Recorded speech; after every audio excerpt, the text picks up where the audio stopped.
On est de retour les amis pour la GSL Oui, Qualifier. tout à fait. Donc on va attaquer la deuxième rencontre, Biul versus Forte. Ce serait un Terran versus Zerg. Alors je sais pas si... Est-ce que tu as vu les games... moi j'ai pas vu hier la Home Story Cup. Tu as vu des games de Firecake? Ouais. Contre Terran? Ouais. Et alors t'en penses quoi? Solide. Comment mettre des beats avec... Enfin, comment débiter du skill, pardon, avec Bien sûr. Roach Ravageur. Firecake au top, notamment contre Cuball, contre plein de choses. En fait, au BO3 précédent, on a vu que c'était probablement pas évident pour les Terran en ce moment contre Protoss. Et j'ai peur que ce soit pas évident non plus contre Zerg en fait, tu vois. Et c'est ce qu'on a vu à la Home Story Cup par Firecake qui a sorti des BO très intéressants et très puissants, très polyvalents early game contre Terran. À base de 3 ravageurs rapides et 1 roach. Et il te sucre ton wall, il perd rien. Ouais. C'est safe contre Mass Reaper, c'est safe contre tous BO. Et tu as 3 bâtiments gratuits. Et ensuite, 3 ravageurs. Et guess what, c'est le magic number pour one shot un libérateur qui siège. Donc en fait, ça répond à tout. Genre, ça a pas de... Enfin je sais pas, c'est un BO que je trouvais vraiment très très fort samedi dernier. Ouais, il est arrivé avec ce BO là qui est quand même un BO, comme tu le dis, bien optimisé quoi. Mais là on voit un autre BO de la part de Biul. Ouais, c'est fait fait contre Forte. First. Donc voilà, Forte au nord, Dusk Towers bien sûr, la B3 on la connaît, elle est facile. Alors, dites-nous sur le chat si ça lag ou ça drop, juste ou si ça marche parfaitement parce que on voit des messages. C'est ça. Dites-nous si ça marche bien et si c'est parfaitement fluide aussi, qu'on sache si c'est une minorité ou si c'est tout le monde. Mais nous de notre côté on n'a pas de drop, donc après il faut vérifier peut-être la qualité ou votre connexion tout simplement. Bon, tu nous diras, Emric. Alors, du coup, là, on a eu Hatch First pour Biul. Donc, Biul ne va pas jouer le style de Firecake. Il va pas jouer Early Roach Warren, 3 Ravageurs, 1 Roach, et on vient mettre pression. Il va aller chercher autre chose. Face à lui, après, on est sur une carte avec une Pocket Expansion, donc bon. Et face à lui, Forte qui joue CC puis Reaper. Donc, un début de partie très long. C'est ça macro gentiment. Derrière sûrement Réacteur et Lion. Voilà. Ouais. Et voilà, l'intérêt, voilà, c'est si vous avez votre Overlord là, vous foutez 3 Ravageurs et poc. Voilà. Ce supply il part en 2 secondes. Vous pouvez aussi sanctionner une add-on. Un add-on et 2 supply. Mais en fait, justement, je pense que sinon les Terrans peuvent changer la disposition des bâtiments. Tu vois, contre Zerg. C'est peut-être ce qui va se passer. Hein. Les Terrans vont apprendre à disposer leurs bâtiments autrement en haut de leur choc et à pas laisser 3 bâtiments avec peu de PV aux ravageurs adverses. C'est ça, range ton supply, t'entends. On vient scouter. Ok, on va voir ce réacteur. On voit que ça part plutôt Hélion ou mine. Tout est faisable. Troisième CC ici.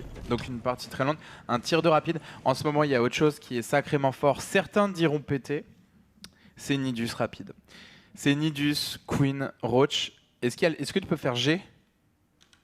Bon, je pense qu'on va voir un Nidus. Je pense qu'on va voir un Nidus. Est-ce qu'il est encore en train de faire des Queens? Oui. Il a combien de Queens? Ouais, c'est une 4ème, ça fait beaucoup. 4 c'est trop pour de base. Quick. Okay. Moi je pense qu'on va voir un Nidus. Je pense également. Allez. Par contre 4 gaz, non, 4 gaz c'est Muta. Peut-être Muta. Normalement 3 c'est Nidus, 4 c'est Muta. Verdict. Ok, c'est ça. 4ème gaz c'est Muta. Muta sans le speed, c'est extrêmement greedy. C'est ça, c'est un turbo Muta. Mais il se le permet, voilà, parce qu'il peut bloquer sa choke. Il peut bloquer l'entrée au Hélion à 2 bases en fait. Donc en fait sur cette 4 tu peux faire... Et cet Overlord, ce qui est intéressant, c'est que ça peut fake un Nidus. Et qui s'appelle Jean-Michel. C'est-à-dire que là, le Terran il panique. Hein. En ce moment, Nidus c'est super fort. Il fait une Banshee qui se fera massacrer par les mutas. Par les mutas. C'est ça. Là il a peur du Nidus le Terran. Hein. Puisque le compte d'un Nidus c'est Banshee, enfin c'est surtout Banshee et tank et libérateur quoi. Tu fous un tank, t'essayes de sortir un libérateur, ça peut t'aider à contrer un Nidus. Par contre, c'est pas du tout conseillé pour contrer des mutas. Simplement parce que la Banshee te tape pas en l'air. Voilà. Mais là, le timing de Nidus est passé a priori. Un scan dans la main. Qu'est-ce qu'il voit? Là, rien du tout. Pas de bol. C'est pas la bonne base. C'est cette base qu'il fallait scanner. Maintenant, il voit pas d'Evo. Il a vu une troisième base très tardive. Donc, il a pas vu Nidus. Donc, il se fera pas niquer sa mère. C'est ça. Donc il sait que normalement c'est Muta. Je fais un petit jet. Il a toujours pas de Zergling Speed. Mais c'est un truc de ouf. Hein. Toujours pas de Zergling Speed. C'est-à-dire que là, il pourrait poser un Roach Warren et jouer directement Roach. Ou alors Zergling Speed. Hein. Double Evo. On va voir. La Banshee qui arrive qui va se faire massacrer par les Mutas. Ouais, y a pas de cloak. C'est un fail annoncé, cette Banshee. Voilà, les Mutas sortent et elle est morte. Hop, coucou. Coucou. Quick. Un Overlord ici qui est venu poop. Quick. Attention, une Queen qui va tomber. Il a pas envoyé ses Mutas. Non, il va préférer contrer direct. C'est con parce que du coup elle reste en vie. Ok. Ici les Mutas. Bah ouais, mais les Mutas elles vont pas faire énormément de dégâts. Ils sont attendus là. Ouais.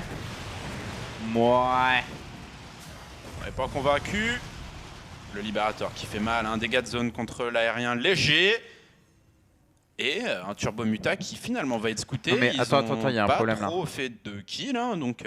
Pour moi... Ah ok, Zergling Speed. Oh la mine. Bam. Les mines qui explosent. Il y avait 2 mines sous ces hélions. C'était un bait. C'était un bait. Il a mis ses hélions sur les mines. Volontairement. Pour cacher les mines. Alors là, franchement, c'est bien joué. La Banshee qui est toujours en vie. Ah, elle a été vue. Les Mutas vont l'intercepter là. Ouais. Il a vu avec un over. Coco. Joli. Enfin quelque chose de productif avec ce Turbo Muta. Et là, on va Biul qui va jouer le style de jeu qui est pas trop à la mode en ce moment hein, en Zerg. Hein. Pour l'instant, c'est Zergling, Benling, Muta. Into Ultra, je pense, mais c'est loin les Ultras là. Donc ces Ultras seront 3-3, mais ils sont vraiment très très loin. On vient pénibiliser. Ok. 28 Zergling. Et comme tu l'as dit, Mazugrad qui nous laisse penser à un bon vieux Zergling, Benling, Mutalisk. Mais comme tu l'as dit, il suffit de quelques libérateurs maintenant pour contrer les Mutas. Il y a les marines, l'entière est quand même assez dense, les mines aussi. Alors on a une sortie là de la part du joueur Terran. En face, Benling Speed dans quelques secondes. Les Zergling 1-1 dans quelques secondes. Là pour le Zerg, il faut gagner 20 secondes. Il faut gagner 10 secondes, 15 secondes. Il gagne 15 secondes, c'est bon. Cet Overlord va lui faire gagner le temps qu'il a besoin. T'as vu toutes les améliorations qui vont se finir? Le Zerg, il doit... Franchement là, il attend ses améliorations. Idéalement, il prend la fight sur du creep, s'il a le choix. Et normalement, ça le fait. On arrive ici quand même bien inspiré pour Biu, pardon. Oh, la mine. Pour Forte qui prend lourd. Forte split. Ok, pour le moment, Biul qui prend une fight exemplaire. Ok, le go. Il y a beaucoup pour le joueur Terran, mais finalement ça va être nettoyé. Les 2 Medivacs qui vont tomber également. La petite micro. Posey. Poke. Il y a un Medivac, 2 Medivacs sont en train de partir vers le sud là. Dans une autre direction, ici, petit drop. Petit drop des familles. Et c'est scouté de la part de Biul. Biul quand même, on rappelle, donc finaliste de la SSL Star League de l'an dernier et également de la GSL de la saison 3 de mémoire. Donc très gros client sur Art of the Swarm. Mais pour le moment, pas titré, puisque bon, il n'y a pas de titre encore qui a été donné sur Legacy of the Void. Bien sûr, pour le moment, il a joué un peu old school. Et ça a l'air de pénibiliser. Là, il inflige beaucoup de dégâts. On a des run-by de Zergling ici. Il y a un double Medivac qui est en train d'arriver vers le sud, hein, vers la base de Biul. Mais il va être attendu. Forte prend super cher sur cette attaque. Il y a beaucoup. Le drop, je sais pas s'il va faire quoi que ce soit. Non. Et ici, on continue dans la pénibilité. J'aime vraiment ce mind game des Mutas en début de partie sans le speed qui a payé. Et là, Biul est en train de s'envoler. Il a lancé le tier 3. Derrière, il y a les ultras. Les ultras que Forte ne pourra pas gérer honnêtement. Déjà, l'unité est forte sur Legacy of the Void. Mais en plus, il a subi des dégâts. Regarde, il a que des marines. Voilà, il lance tout juste la production de maraudeurs là. 3 maraudeurs. On est très léger hein, sur la composition. Le joueur Terran pour le moment qui cherche à mettre du rythme. La pop qui se suit, hein. 90 drones quand même pour Bioul. Est-ce que Bioul va pouvoir continuer à prendre des ressources avec ses Mutalis? Pour le moment ça le fait. On prend les marines parce qu'ils sont que 2 ou 3. Forte qui split son armée. Ah, les mutas ici qui viennent choper quelques unités. Des Zerglings qui sont lancés. Un drop ici qui va être défendu. L'engagement sur le creep. Les mines qui n'auront pas eu le temps de s'enfouir. Ici c'est nettoyé très rapidement. 74 Zerglings en production. Ouais. Le 3-3 qui a été lancé chez Forte quand même. Mais pas chez Bioul, ni la caverne d'Ultralis. C'est un oubli. Hein. Il a son tir 3 là. C'est vraiment le moment où il faut lancer le 3-3, la caverne d'Ultralis. Voilà. Il vient de le lancer. Oh, le go. Fais péter le split. Il y a beaucoup trop. L'engagement sur le creep, mon gars. Sans problème ici. Bioul qui nettoie. Façon Swiffer. Ok, on continue, on pousse la mine. 4 Zerglings seulement. Forte qui prend double. Et sur une stratégie. Oh, ça rentre. Oh, déception. Oh, elle est bénie. C'est splitté ici. Oh, cadeau. Bam, bam. Tous les VCS qui tombent. Ah, le dégât a été fait là. Est-ce que Forte peut remonter? 96 de pop pour le joueur Terran. Et là, la prod d'Ultra qui va commencer. C'est la mauvaise nouvelle. La carapace chitineuse.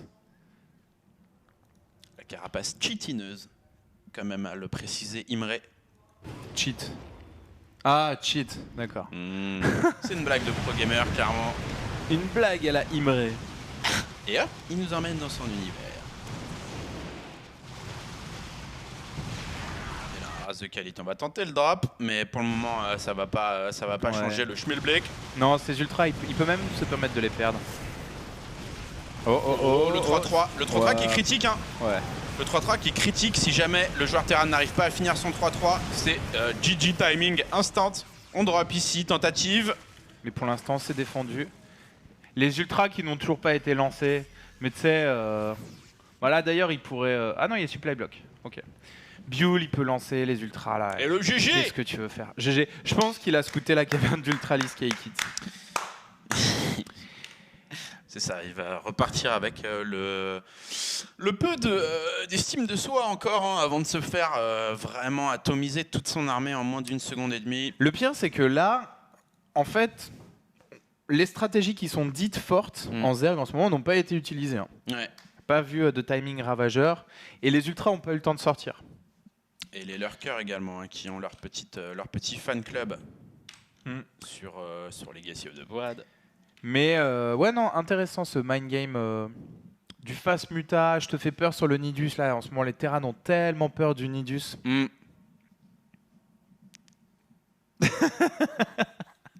Et ils ont raison. La carotte du Nidus qui n'est jamais loin. La game qui est lancée. On est donc à 1-0 pour Bioul. Bioul, clairement, favori de ce match. Et tu as vu ça, tu regardes. On a... Je ne parle plus dans le micro. Je ne suis plus entendu comme ça. Ouais, j'ai vu. Mais pas le stream. Mais vous ne m'entendez pas. Okay. On a clairement EP la capacité notamment de tousser ou de raconter des vannes foireuses au réel. Et ça, c'est une plus-value au gaming. Est-ce que il y avait des lags finalement sur le stream, Emric, ou... Ça a été réglé? Ok. Bon, apparemment, les problèmes de lag ont été réglés. Alors, sur cette carte, en bas à droite, Bioul qui mène 1-0. Zerg bleu. En haut à gauche, Forte. Alors en fait, déjà, en espagnol, c'est fuerte, pas forte. Mais en italien, c'est forte. C'est forte? Mais donc forte, ça me laisse supposer que le jeune joueur Terran serait amateur de musique. Forte, alors forte, c'est genre adagio, c'est sur une partition, c'est ça? Piano, mezzo, forte, allegro, ouais. Pizza. C'est le même, c'est le champ lexical de la musique. Ok. Et t'imagines une partition où il y a écrit pizza quoi. Attends, c'est quoi les violons? C'est pizzo. Attends, il n'y a pas un truc comme ça. Non, c'est Piazzo. Non. Stupidi papi. Stéphane Plaza. Scupidi papi. Alors, ça c'est Family Guy. Scoopily Papi. Scupidi papi, papi, badabiro. J'ai eu le début de ta phrase. Moi aussi. T'es sûr que t'as appuyé sur le bouton? On te teste encore avec. Là, Là, on t'entend. Salvation, ok. Et Salvation, donc qui est le nickname. Et là, au passage, on a le BO de Firecake. Voilà. Donc, double Reaper. En face, on a un Roach Warren rapide. BO Zerg, qui est safe contre Reaper. Et même si en face, c'était pas parti Reaper, tu as une option offensive très forte. Donc là, le Reaper, il va y avoir quelques Reapers qui vont faire des dégâts modérés. Et il y aura des Roach. C'est ça, le compte pour le moment qui est très bien fait de la part de Bioul. Et on voit aussi que les Ravageurs, ça compte très bien le Reaper. Hein. Genre, je crois que ça tape ça a un de portée en plus que le Roach, non? Les quoi? Les Ravageurs. Tout à fait, ouais. Et donc du coup, le Reaper se prend déjà des tatanes avant d'arriver à portée. Parce que lui, par exemple, portée 5. Je crois que le Ravageur, c'est 6. C'est 6, ouais. Et le Roach, c'est 4, si j'ai pas de bêtises. Ouais. Là, ce qui est fort dans ce BO Zerg, c'est que 1, t'es safe contre Mass Reaper. Regardez, sur la carte, il doit y avoir 4 Reapers, encore 2 en production. C'est un Mass Reaper. En face, tu vas avoir les Roach. C'est bon, c'est safe. Voilà, c'est vraiment safe. Mais 2, tu peux counter. Et c'est très difficile pour le Terran d'estimer si tu es all-in ou pas sur cette counter. Parce qu'il doit absolument utiliser ses Reapers pour défendre. S'il n'utilise pas, je pense qu'il peut pas défendre chez lui. C'est ça.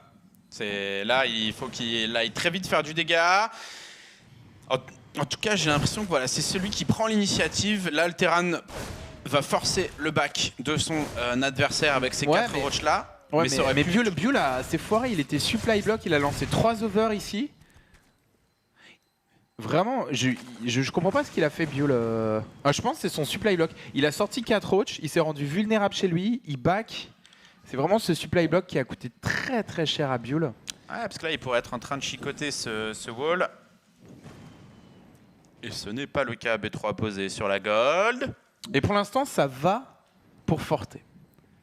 Honnêtement, ça va.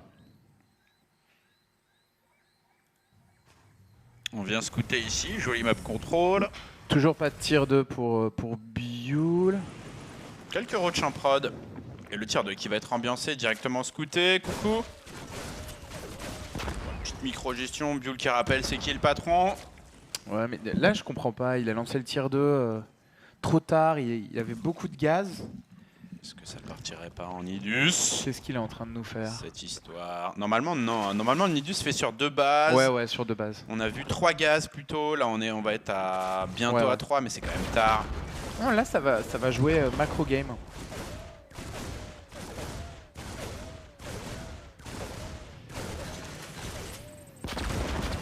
Les Reapers qui viennent font du dégât, côté cette base.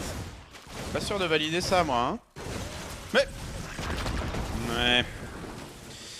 Ça fait bien trop mal. Après, ces Reapers là qui ne toucheront plus les Roach. Et cette base là qui a quand même été bien retardée. GG à Forte qui lui a posé la sienne. Là, il est bien. Hein. Honnêtement, peut-être que c'est un BO que Bioul n'a pas beaucoup utilisé, cet Opener Zerg, qui est vraiment très puissant et très à la mode. Et qui est censé être très fort contre Mass Reaper aussi. Mais non, là, Forte est devant, je pense. Il a ses Reapers qui sont toujours en vie. Bioul joue très défensif. Donc Forte, il a la position, il peut gratter un drone de temps en temps. Il pourra prendre l'info avec ses Reapers, voir quelle est la tech adverse. Est-ce qu'il y a un all-in? Est-ce qu'il y a un all-in Roach, par exemple? Roach speed? Ouais, j'ai l'impression qu'on va partir en tout cas sur du Roach bien énervé chez Bioul avec le +1 de défense qui va être très utile contre ses Reapers. Et coucou. Ok, deux Reapers qui sont down. Et quand même, Forte qui va tenter une sortie. Et c'était pas dit, hein. Même 2 petites escouades là en qui fait, sont... c'est pour la B3. C'est en direction de la B3. C'est juste détruire la B3 et repartir. Mais ça n'a pas été vu pour l'instant par Biul. Hein. Non. Regarde, il fait diversion avec ses Reapers sur la gauche. Là, le but, c'est un gros team, mais vraiment regrouper un gros team, on snipe la B3, on repart. Regarde, il l'attire, il veut l'attirer. Il l'attire. Et c'est parti le steam directement, très bien timé. On prend la queen et on va essayer de choper la hatch. Les roaches qui viennent, quelques Reapers qui essayent de faire diversion. Alors là, attention, Forte n'a pas lancé le shield. Bon là il perd ses Reapers. Là pour l'instant c'est un oubli. Faut qu'il lance le shield. Faut que Forte lance le shield très bientôt. Et attention parce que là le compte va faire très mal. Biul qui est à 41. Ah, que 41 drones quand même. Hein. Biul qui a perdu quand même. Reste que 7 drones, tu me diras. Mais il est en très low économie. J'ai l'impression qu'il est all-in là. Biul qui va tomber ce bunker. Attention, Biul qui attaque sur son +1 d'armure. Les coups de Bill qui doivent être parfaits. Parce que là, mine de rien, c'est pas dit que ça passe. Bam, le wall qui tombe en un instant. Non, c'est pas encore dit que ça passe, mais il a vraiment pris. Oh, le shield qui va être détruit ici. Le temps qui est vu, il faut qu'il se siège tout de suite. Trop tard. It's way too late. Oh, bam. Ok, pour l'instant, c'est esquivé. Mais là, les dégâts qui sont énormes. Ouais, et puis en termes de gestion, là, le plaisir du hack-click. Nom. Attention ici, petit bouchon. On envoie quand même des mules, on y croit chez Forte. Forte, 47, 48 probes, tombé, 18 VCS sur le terre-terre. Et j'ai l'impression que Biul va prendre ce 2-0. Ouais. Sans trop forcer. J'ai mal au Terran. Quick. Biul qui envoie des coups de bille un petit peu au pif là. On voit des scans dans les bases. Et le GG timing. Forte qui abandonne. Quel va être le parcours des Terrans dans cette GSL? C'est la question que tout le monde se pose. Est-ce que les Terrans vont réussir à s'imposer? Là, en ce moment, ça a vraiment l'air chaud à haut niveau pour Terran. Zerg et Protoss, ça va. À peu près balance entre eux, mais avec Terran, ça a l'air tendu. Ça a l'air chaud, hein. On va voir d'ailleurs. Alors, il n'y a pas de Terran, ça va être du ZvZ. Prochain match, Zerg contre Zerg, c'est Dark contre Life. Dark, gros ace de la team SK Telecom. J'aime. SK Dark. C'est ça, hein. Et Life, team KT Rollster. Donc ouais. On va voir ça juste après la pause. Mais ouais, Biul toujours en forme, toujours là.